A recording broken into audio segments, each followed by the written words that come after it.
But let's go to that email question. Les, here we go. I was in an accident February. Let's see, here we go. His insurance paid to fix my truck, and now they're urging me to settle.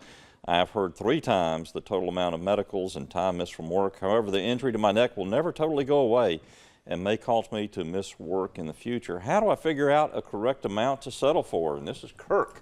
Les McFadder, you're up, my friend. You know, Kurt, that's a great question. Now, how do you really value a claim of this nature? And you know, back in the day, they used to talk about these formulas to calculate pain and suffering. And they would say, well, 3 times the medical bills is a good amount for your pain and suffering. But if you really think about that, you know, you're trying to put a value on something that is that's an intangible. I mean, every injury is unique, every person is unique, everybody's circumstances are different.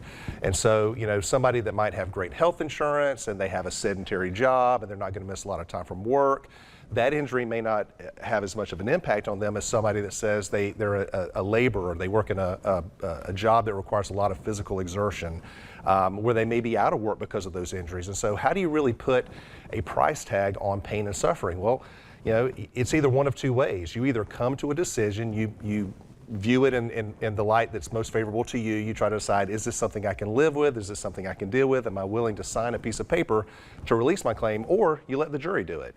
And it's the same analysis. You put forth evidence, how it's affected your life, what is your level of pain, are you limited in doing the things that you love to do, and then if you can't decide and the insurance company can't decide, you let a jury decide as to what you think is fair. But that 3 times the medical, that's a pretty arbitrary way to look at it, because personal injuries, like they say, are personal. Personal to you and different for each and every individual. So Kirk, reach out to a lawyer, so reach out to somebody who does personal injury cases so they can sit down with you. Go over many of these factors that Les McFadder has gone over with you tonight.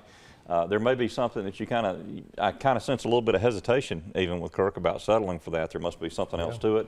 So that would be a good idea. The consultation with a personal injury lawyer is free, so get that free consult and see if that's something you want to do. Yeah, you know, he mentioned, you know, still having ongoing neck pain. I mean, what if it's one of those things where he ends up having to have he thinks he's fine now, but he ends up later on saying, oh yeah, I need to have surgery and I'm going to be out of work for 4 to 6 weeks, and how's this going to affect my job going forward? And if this type of job where a procedure like that might affect his ability to do his job. I mean, you really can't put a price tag on that sort of thing. So before you sign any sort of a release or paperwork letting your claim go, you really do need to talk with an attorney to walk through those factors to try to decide, is this the best decision for me and my family at this time? For an insurance company, a good file is a closed file. So that's why they have a sense of urgency, because right now, you know, you think you've reached that ability or that plateau where, hey, look, everything's okay, I'm going to be all right, I think I can live with this, and the insurance company wants to close that file so they can get rid of that liability.